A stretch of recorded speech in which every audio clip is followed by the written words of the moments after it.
Hello everyone, Ram Ram सभी को। कैसे हैं आप? आई होप आप अच्छे होंगे। तो हमारा राजस्थान की क्लास संस्कृति चल रही थी, हिस्ट्री है वो भी चल रही थी। साथ साथ में हम आपको राजस्थान का पूरा सिलेबस है वो कवर अप करवाएंगे। ये आपकी हर एक एग्जाम के लिए इम्पोर्टेंट होगा। जो भी एग्जाम्स हैं आपकी, पटवार की हैं, वीडियो की हैं, फोर्थ पीरियड की हैं, एसआई की, सभी एग्जाम्स के लिए इम्पोर्टेंट क्लास है। क्योंकि यहीं से जो क्वेश्चन है वो बनते हैं, ऑथेंटिक सोर्स से हम आपको क्वेश्चन है वो करा रहे हैं। तो इन्हीं बुक से है जो आपके क्वेश्चन है वो, जो आरएसएसएम बोर्ड और आरपीएससी है वो क्वेश्चन बनाती है। तो चलिए क्लास को स्टार्ट करते हैं। अगर आप चैनल पर नए हैं तो चैनल को सब्सक्राइब जरूर कर लीजिएगा। इनसे पहले भी मैंने आपको 3 क्लासें हैं वो करवा रखी हैं, तो आप उनसे भी क्लासों को देख लीजिएगा। लास्ट टाइम हम इनके जो क्वेश्चन हैं वो हम आपको करवा देंगे। ठीक है, तो चलिए बिना देरी किए हुए क्लास को हम स्टार्ट करते हैं। लास्ट लास्ट तक आपको क्लास को देखना है। आपके राजस्थान की प्राचीन सभ्यताएं हैं, जिनमें आपकी पहली है कालीबंगा सभ्यता। कालीबंगा सभ्यता है ये आपके हनुमानगढ़ जिले में पड़ती है। तो चलिए, प्राचीन द्वेषवती और सरस्वती नदी घाटी, जिसको वर्तमान में घग्गर नदी के नाम से जाना जाता है, क्षेत्र में हड़प्पा सभ्यता के से भी प्राचीन कालीबंगा की सभ्यता विकसित हुई थी। यानी हड़प्पा काली जो सभ्यता है उससे भी प्राचीन आपकी कालीबंगा सभ्यता है वो है। राजस्थान के हनुमानगढ़ जिले में स्थित यह सभ्यता आज से 6000 वर्ष से भी अधिक प्राचीन मानी जाती है। इस स्थल का कालीबंगा नाम यहाँ की खुदाई के दौरान काले काली चूड़ियों के कारण पड़ा। यानी यहाँ पे खुदाई के वक्त है वो काले रंग की चूड़ियां हैं उन वो प्राप्त हुई थी। क्योंकि पंजाबी भाषा में बंगा को का अर्थ होता है चूड़ियां। सर्वप्रथम 1952 में अमलानंद घोष ने इसकी खोज की। और तत्पश्चात 1961 से 1962 में बीबीलाल बीके थापर और द्वारा यहाँ उत्खनन कार्य है वो करवाया गया था। तो ये आपको ध्यान में रखना है कि इसकी जो खोज है, इसकी खोज है वो तो आपके 1952 में अमलानंद घोष ने की थी। और जो इसके उत्खनन का कार्य है वो आपके बीबीलाल और बीके थापर ने इसका उत्खनन का कार्य है वो करवाया था। इसके उत्खनन उत्खनन में इस सभ्यता के 5 स्तर पाए गए। उत्खनन में इसके 5 स्तर पाए गए थे। तो बहुत बार एग्जाम में पूछा है, हर एक लाइन से क्वेश्चन बना हुआ। आपने प्रीवियस ईयर के क्वेश्चन देखे होंगे। अगर नहीं देखे हैं तो बाकी हम आपको क्लास के अंत में है वो करवा देंगे। एक पूरी क्लास जो प्रीवियस ईयर क्वेश्चन की है वो लेके आएंगे आप सभी के लिए।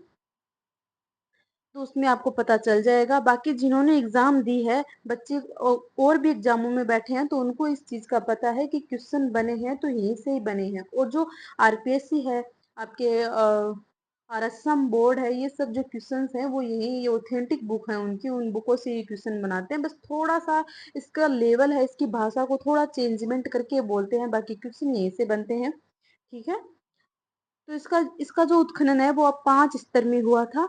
प्रथम 2 स्तर हैं। प्रथम 2 स्तर तो हड़प्पा सभ्यता से भी प्राचीन है।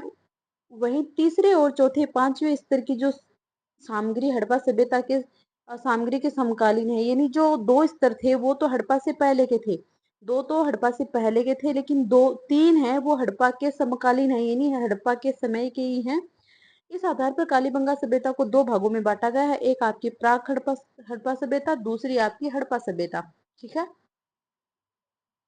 कालीबंगा सुव्यवस्थित रूप से बसा हुआ नगर था। ये एक नगरीय जो आपकी सभ्यता है, नगरीय सभ्यता है ये। मकान बनाने में मिट्टी की ईंटों को धूप में पकाकर प्रयुक्त किया गया है। तो इस चीज का आपको ध्यान में रखना कि पकी हुई ईंटें हैं लेकिन धूप में पकी हुई ईंटें हैं। ये आपको ध्यान में रखना है कि धूप में पकी हुई ईंटों का प्रयोग है वो आपके कालीबंगा सभ्यता में किया गया था मकान बनाने के लिए। उत्खनन से प्राप्त मिट्टी के बर्तन एवं उनके अवशेष पतले और हल्के तथा उनमें सुंदरता और सुडोलता का अभाव था। यानी जो बर्तन है वो ऐसे सुंदर नहीं थे, सुडोल भी नहीं थे, और मिट्टी के बर्तन थे, हल्के पतले ऐसे बर्तनों के जो अवशेष हैं वो यहाँ पे मिले हैं। बर्तनों का रंग लाल है जिन पर काले एवं सफेद रंग की रेखाएं हैं वो खींची होती हैं। तो आपने देखा होगा कभी कभी कभी अभी भी ऐसे जो बर्तन बनाते हैं वो देखते हैं कि ऐसे डिजाइन वगैरह बनाते हैं, जो लाल बर्तन होते हैं उनमें सफेद रंग की। तो वैसे ही जो कालीबंगा का खुदाई कार्य हुआ था तो उसमें आपके लाल रंग के बर्तन मिले थे और जिनपे काली और सफेद जो रेखाएं हैं वो खींची हुई थी। यहाँ से जूते हुए खेत के साक्ष्य मिले हैं। जूते हुए खेत के साक्ष्य मिले हैं। ऐसा अनुमान है कि लोग एक ही खेती में दो फसलें उगाते थे, एक ही खेती में दो फसलें उगाते थे। जो दो फसलें थी वो आपके चना और सरसों की थी। चना और सरसों की जो फसलें थी वो आपके कालीबंगा सभ्यता में हुआ करती थी। कालीबंगा सभ्यता से कब्रिस्तान से यहाँ के निवासियों के शवाधान की पद्धतियों की जानकारी भी मिलती है। इन शवों को कैसे क्या दफनाते थे कि जलाते थे क्या करते थे वो जानकारी भी है वो यहाँ से मिली है। यानी कब्रिस्तान है वो यहाँ मिले हैं। तो कब्रिस्तान का मतलब तो यही होता है कि उसके अंदर आपके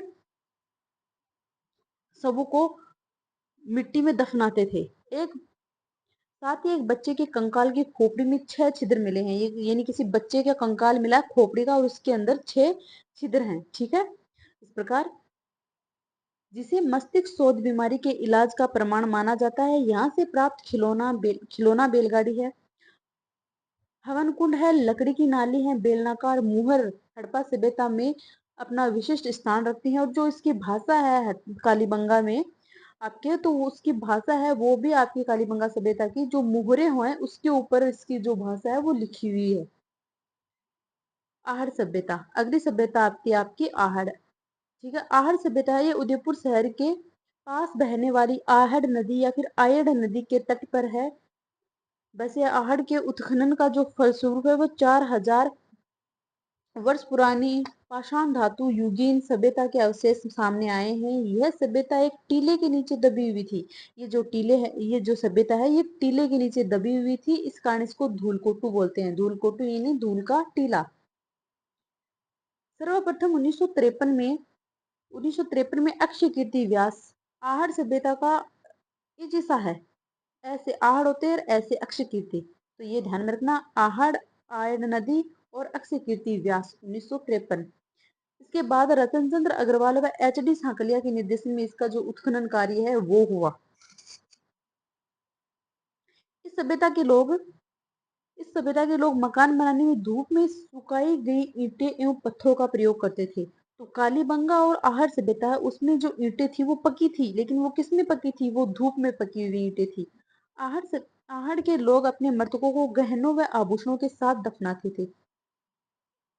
जो आहड़ के लोग हैं वो जो मृतक थे उसको दफनाते थे तो उनके साथ में उनके जो गहने हैं उनको साथ में दफना देते थे। ठीक है, तो यहाँ ध्यान में रखना, आप इस चीज को नोट करते रहिए। जो चीजें ज्यादा मैं अंडरलाइन करके बोल रही हूँ आप उसको नोट करते रहिए क्योंकि ये चीजें एग्जाम के पॉइंट ऑफ व्यू से बहुत इंपॉर्टेंट हैं।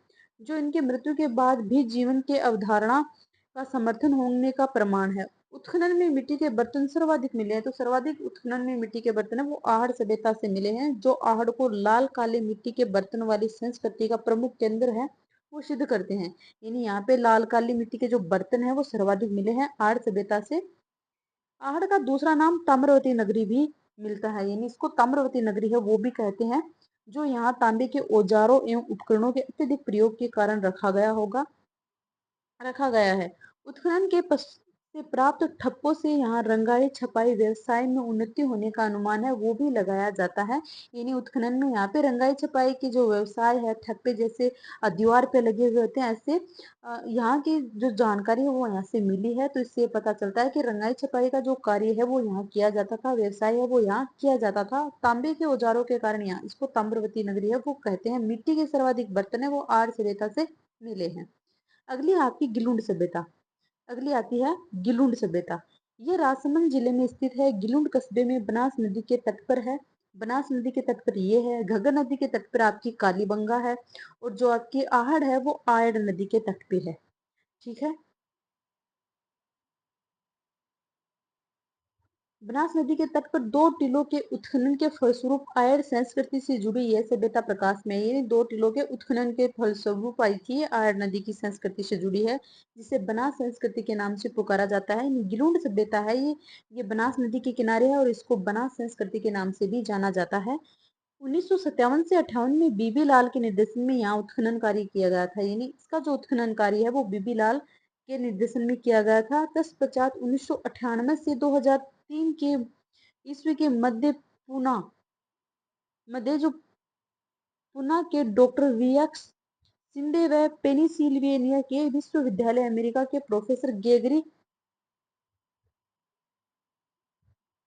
जो पोसल के निर्देशन में यहाँ उत्खनन है वो किया गया। उत्खनन में ताम्र युगीन सभ्यता के अवशेष मिले, जिसका समय 1900 से 1700 ईसा पूर्व निर्धारित किया गया था। यानी इनका 1957 से 58 में जो कार्य है, उत्खनन का कार्य, वो बीबीलाल के निर्देशन में हुआ। लेकिन 1998 से 2003 में इसमें आपके जो पूना के डॉक्टर हैं, पीवीएस शिंदे, और पेनिसिल्विया के जो आपके विश्वविद्यालय अमेरिका है, इसके प्रोफेसर है गेगरी पोसल, उन्होंने इसका जो कार्य है आगे वो किया, और इसको भी ताम्रवर्ती जो ताम्रयुगीन सभ्यता है उसका अवशेष मानते हैं इसको। तो ये एक ताम्रयुगीन सभ्यता है, ये आपको ध्यान में रखना है। गिलूड सभ्यता में 5 प्रकार की मिट्टी के बर्तन मिले। वेरी वेरी इंपॉर्टेंट है कि 5 प्रकार की मिट्टी के बर्तन है वो कौन सी सभ्यता से मिले, तो वो आपके गिलूड सभ्यता से मिले, जो कि आपके राजसमंद में है, बनास नदी के किनारे है। कौन कौन से कलर के बर्तन थे? 5 प्रकार के थे। तो एक तो आपके सादे बर्तन थे, एक काले थे, पॉलिशदार थे, भूरे थे, और लाल व काले चित्रित मर्द भांड थे, वो यहाँ से मिले हैं। उत्खनन में मिट्टी के खिलौने, पत्थर की गोलियां एवं हाथी दांत की चूड़ियों के अवशेष मिले। आहड़ में पक्की ईंटें, लेकिन आग में पकाई हुई ईंटें, ये आपको ध्यान में रखना है कि आहड़ में पकी ईंटें, आग में पकाई ईंटों का प्रयोग नहीं हुआ है, जबकि जो गिलूड है इसमें आपके प्रचुर उपयोग हुआ है। यानी कि आहड़ और कालीबंगा सभ्यता है, वहां पे धूप में पकी हुई ईंटों का है वो प्रयोग किया गया था, लेकिन यहाँ पे आपके जो आग में पकाई हुई ईंटें हैं उनका प्रयोग है वो गिलूड सभ्यता में किया गया है। ठीक है। अगली सभ्यता आपकी बागोर सभ्यता। अगली आती है बागोर सभ्यता, जो कि भीलवाड़ा जिले में स्थित है। बागोर में कोठारी नदी के तट पर, ये कोठारी नदी के तट पर है, भीलवाड़ा में है, बागोर सभ्यता है। डॉक्टर वीएन मिश्र के निर्देशन में 1967 के से 1970 तक उत्खनन कार्य है वो इसका किया गया था। तो इसका उत्खनन कार्य है वो 1967 से 1970 के मध्य किया गया था, वो भी डॉक्टर वीएन मिश्र के द्वारा किया गया था। उत्खनन के दौरान यहाँ पर प्रागैतिहासिक काल की सभ्यता के अवशेष प्राप्त हुए, जो 4 से 5000 ईसा पूर्व के माने जाते हैं। यहाँ से बड़ी संख्या में लघु पाषाण उपकरण मिले, जो सभ्यता के निवासियों के आखेटक होने का प्रमाणित करते हैं, यानी प्रमाण देते हैं कि भाई सभ्यता में आखेट होते थे। यानी आखेट का मतलब शिकार होता था यहाँ पे। तो ये होता था आपके बागोर सभ्यता में। बागोर से तांबे के उपकरण प्राप्त हुए हैं, तो ये ताम्रयुगीन सभ्यता है। जहां से तांबे के बर्तन प्राप्त हुए वो ताम्रयुगीन सभ्यता है। इसमें छेद वाली सुई सबसे महत्वपूर्ण है। वेरी वेरी इंपॉर्टेंट है कि छेद वाली सुई है वो आपको कहाँ से प्राप्त हुई, तो वो आपके बागोर से प्राप्त हुई है। यहाँ से कृषि व पशुपालन के प्राचीनतम साक्ष्य हैं वो भी प्राप्त हुए। तो पशुपालन और कृषि के जो साक्ष्य हैं वो आपके बागोर से प्राप्त हुए हैं। बागोर मध्य पाषाणकालीन सभ्यता का स्थल और लघु पाषाणकालीन उपकरण का प्रमुख केंद्र था। तो ये चीजें आपको है वो ध्यान में रखनी है। वेरी वेरी इंपॉर्टेंट है, आपकी हर एक एग्जाम के लिए इंपॉर्टेंट है। वो आप कोई सी भी राजस्थान की कोई भी एग्जाम उठा लो, हर एग्जाम के लिए ये इंपॉर्टेंट है। हर एग्जाम से यहाँ क्वेश्चन बनते हैं। एग्जाम के बाद में आप देखोगे क्लास को तो आपको ऐसा लगेगा कि हमने पहले देख ली होती तो अच्छा होता। बाकी जो भी बच्चे हैं वो भी देख लें। अगली है आपकी गणेश्वर सभ्यता। गणेश्वर सभ्यता है ये नीम का थाना सीकर में है। कातली नदी के उद्गम पर स्थित ताम्रयुगीन संस्कृति का महत्वपूर्ण स्थल है। ये भी एक ताम्रयुगीन जो सभ्यता है वो है, कातली नदी के किनारे है, और ये आपके गणेश्वर है, नीम का थाना सीकर में ये है। ठीक है। रतन चंद्र अग्रवाल के निर्देशन में हुए उत्खनन से यहाँ 2800 ईसा पूर्व की सभ्यता के अवशेष मिले।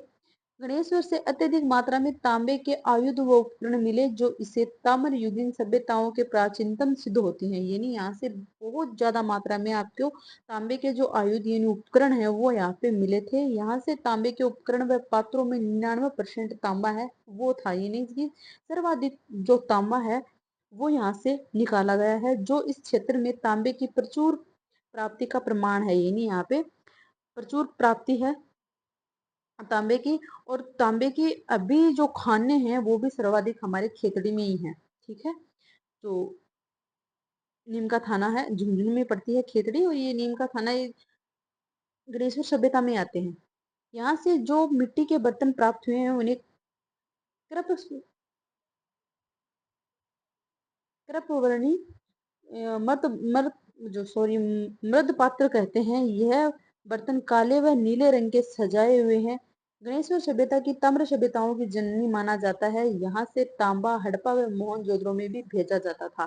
यानी इसको ताम्र, जो ताम्रवती नगरी है वो आहर सभ्यता को कहते हैं, लेकिन जो ताम्र सभ्यताओं की जननी है, ताम्र सभ्यताओं की जननी है, वो आपके गणेश्वर सभ्यता को कहते हैं। और यहाँ से जो तांबा है उसका जो हड़प्पा और मोहनजोदड़ो को यहाँ से तांबा है वो भेजा जाता था। अन्य महत्वपूर्ण सभ्यताएं, और भी सभ्यताएं हैं जिनसे आपके क्वेश्चन है वो बनते हैं। ये सभी सभ्यताएं आपकी एग्जाम के पॉइंट ऑफ व्यू से बहुत ही इंपॉर्टेंट है। अन्य महत्वपूर्ण सभ्यताएं, चलिए अन्य महत्वपूर्ण सभ्यताएं हैं वो देख लेते हैं। भीनमाल, ये आपके जालोर की सभ्यता है। एक महत्वपूर्ण सभ्यता है भीनमाल, आपके जालोर में है, जिसका उत्खनन आर.सी. अग्रवाल ने करवाया था। यहाँ से एक रोमन एम्फोरा सूरा पात्र है। ये रोमन एम्फोरा सूरा पात्र की एक यूनानी सुराही मिली है। बहुत बार एग्जाम में पूछा गया है कि जो यूनानी सुराही है वो कौन सी सभ्यता से मिली है, तो वो आपकी मिली है भीनमाल जालोर से मिली है, जो इसे विदेशी व्यापार का केंद्र होने की पुष्टि करता है। भीनमाल का जो प्राचीन नाम है वो श्रीमाल था, और इसको विदेशी व्यापार का केंद्र है वो मानते हैं भीनमाल जालोर को। इसी प्रकार इसवाल, इसवाल है वो आपके उदयपुर में है, कि प्राग ऐतिहासिक कालीन सभ्यता के प्रमाण मिले हैं। यहाँ से समृद्ध लौह उद्योग के साक्ष्य मिले हैं। लौह उद्योग के साक्ष्य मिले हैं, तो ये एक लौह युगीन हो गई है। जो इसवाल है उदयपुर, ये आपके लौह युगीन सभ्यता है। प्राचीन मत्स्य जनपद में स्थित बेराट जयपुर को बीजक पहाड़ी की बीजक पहाड़ी, भीम डूंगरी व महादेव जी की डूंगरी से हड़प्पा सभ्यता का मौर्य कालीन काल के अवशेष हैं वो प्राप्त हुए हैं। तो जो प्राचीन काल में जो आपके जनपद हुआ करती थी, उनमें जो मत्स्य जनपद है वो राजस्थान के जयपुर के बेराट में थी। जो इसकी बिजक की पहाड़ी, भीम डूंगरी, महादेव जी की डूंगरी से हड़प्पा सभ्यता के मौर्य काल के अवशेष हैं वो मिले थे। दयाराम साहनी व नील रतन बनर्जी, कैलाश नाथ दीक्षित ने जैसे विद्वान इसके उत्खनन से जुड़े हुए थे। तो ये ध्यान में रखना आपको, जो बेराट सभ्यता है उसका उत्खनन कार्य है वो दयाराम साहनी, नीलरत्न बनर्जी और कैलाश नाथ दीक्षित ने इसका जो उत्खनन है वो करवाया था। बेराट से एक गोल मंदिर व अशोक के स्तंभ के अवशेष प्राप्त हुए हैं। वेरी वेरी इंपॉर्टेंट है कि गोल मंदिर व अशोक के स्तंभ है वो आपके बेराट से प्राप्त हुए हैं। बेराट के समीप अशोक का भाब्रू शिलालेख है, अभिलेख है, सॉरी अभिलेख है। बेराट के सम्मुख आपके समीप है आपके अशोक का भाब्रू अभिलेख, जो अशोक के बौद्ध धर्म का अनुयायी होने का सबसे पुख्ता प्रमाण है वो देता है, माना जाता है। ठीक है, तो भाब्रू अभिलेख है वो आपके बेराट जयपुर में है। अगली आती है बालाथल। बालाथल उदयपुर में है। इसकी प्रोफेसर वी.एन. मिश्र के निर्देशन में उत्खनन में एक ताम्रपाषाण कालीन सभ्यता प्रकाशित हुई। ये भी एक जो सभ्यता है वो है। इस सभ्यता का संपर्क हड़प्पा से होने का पुख्ता प्रमाण है वो प्राप्त होता है। तो ये हड़प्पा सभ्यता से संबंधित है, तो इसका जो जानकारी है वो पुख्ता प्राप्त होती है। इन महत्वपूर्ण सभ्यताओं के अतिरिक्त भी और सभ्यताएं हैं जो पूछ ले जाती हैं एग्जाम में, मिलान वाले क्वेश्चन के तौर पे पूछ ली जाती हैं। जैसे रंगमहल है वो आपके हनुमानगढ़ में है, ओजियाना है वो भीलवाड़ा में है, नगरी आपके चित्तौड़ में है, बरौर गंगानगर में है, तिलवाड़ा है बाड़मेर में है, जोधपुरा है ये जयपुर में है, सुनारी है झुंझुनू में है, नूह है भरतपुर में है, और नगर है ये टोंक में है। आदि प्राचीन सभ्यताओं के अवशेष हैं वो भी राजस्थान से प्राप्त हुए हैं। ठीक है, राजस्थान के राजस्थान में आर्य संस्कृति का जो प्रसार है वो हड़प्पा सभ्यता के पतन, जब हड़प्पा सभ्यता का पतन है वो 1800 ईसा पूर्व के आसपास है वो हो गया था, के बाद भारतीय इतिहास में वैदिक सभ्यता का समय प्रारंभ होता है। इस सभ्यता के बारे में जानने का प्रमुख स्रोत है चार वेद। यानी जो वैदिक सभ्यता है वो आपके वेदों से संबंधित है। तो इसमें चार वेद थे, वो थे ऋग्वेद, यजुर्वेद, सामवेद और अथर्ववेद।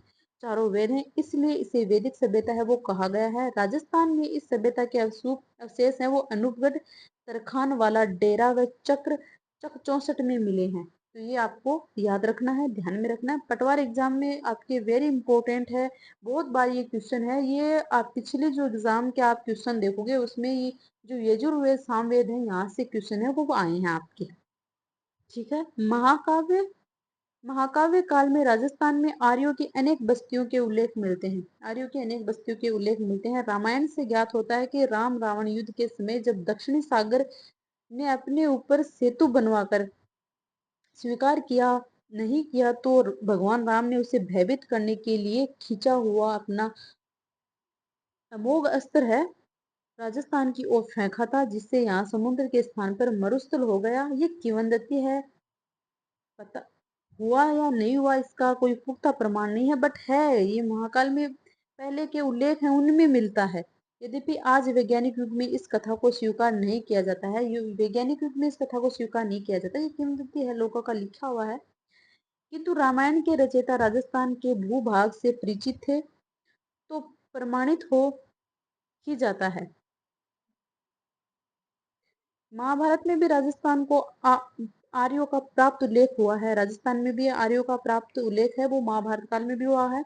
महाभारत के अनुसार राजस्थान जंगल प्रदेश है, वो बीकानेर को बोलते हैं, वो कौरव पांडव राज्यों के अधीन था, यानी कौरव पांडवों के अधीन था। और मत्स्य राज्य उनका मित्र था, जो मत्स्य राज्य है वो उनका मित्र था, अधीनस्थ राज्य था। कहा जाता है कि पांडवों ने अपना अज्ञातवास का 1 वर्ष भेष बदलकर मत्स्य देश के शासक विराट के दरबार में व्यतीत है वो किया था, विराट नगर में व्यतीत किया था पांडवों ने अपना अज्ञातवास। महाभारत युद्ध में विराट अपनी सेना सहित पांडवों की ओर से लड़ता हुआ मारा गया था। भारतीय इतिहास में भांति भारत के इतिहास के भांति महाभारत के युद्ध के पश्चात महात्मा बुद्ध के समय का तक का राजस्थान का इतिहास भी अंधकारमय है, क्योंकि उस समय के बारे में जानने के पर्याप्त पुरातात्विक व लिखित साक्ष्य हैं वो प्राप्त नहीं होते। किंतु बुद्ध के समय से भारतीय इतिहास के ऐतिहासिक युग के आरंभ होने के साथ ही राजस्थान के इतिहास के संबंध में भी पहले की अपेक्षा कुछ अधिक स्पष्ट जो प्रमाण है स्पष्ट प्रमाणिक जानकारी मिलने लगती है। बौद्ध ग्रंथों के आधार पर विद्वानों का मत है कि 6ठी शताब्दी ईसा पूर्व भारतीय राजनीति के रंगमंच की 2 प्रवृत्तियां विशेष रूप से दिखाई गई। प्रथम थी जनपद का उदय और द्वितीय थी साम्राज्य विस्तार हेतु जनपदों के मध्य संघर्ष। तो अगला टॉपिक रहेगा हमारा राजस्थान के जनपद। तो जनपदों का हम करेंगे कल वाली क्लास में। आज की क्लास में इतना ही, तो इसको आप पढ़ लीजिएगा पूरे को। जो भी चीजें हमने नोट कराई हैं इंपॉर्टेंट है, वो सारी आपको लिख लेनी है, याद कर लेनी है। एक बार नहीं आपके समझ में आता तो दूसरी बार रिपीट करके आप क्लास को 2 गुना पे 1.5 गुना पे देख के पढ़ें, और इसका फायदा आपको अवश्य मिलेगा। ठीक है, तो मिलते हैं नए वीडियो के साथ नई क्लास में। तब तक के लिए जय हिंद, जय भारत।